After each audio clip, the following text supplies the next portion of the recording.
Hello বন্ধুরা, চলে এসেছি আরও একটা নতুন ভিডিও নিয়ে।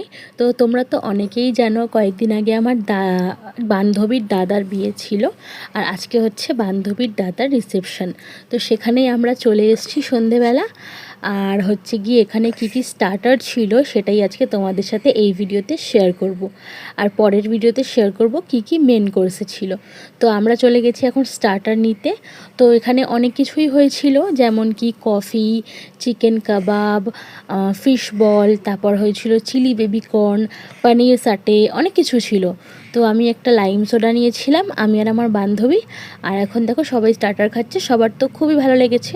আর সত্যি বলতে সব কটা রান্না একদম দুর্দান্ত হয়েছিল। আর ওইদিকে ছিল হচ্ছে পানের স্টল, বাট পানটা আমি খাইনি, সব কিছুই অল্প অল্প করে টেস্ট করেছি, শুধু পনিরটা বাদে, কারণ পনির আমার খেতে অতটাও ভালো লাগে না। আর তারপর লাস্টে খেয়েছিলাম 1 কাপ গরম গরম কফি। ব্যাস, আর কি চাই 1-2 ঘন্টার জন্য, এখন আর কিছুই খাবো না। আর যখন মেন কোর্সটা খাবো তোমাদের সাথে শেয়ার করব যে কী কী ছিল। তো এই ভিডিওটা যদি ভালো লাগে অবশ্যই কিন্তু একটা লাইক করে দিও। টাটা।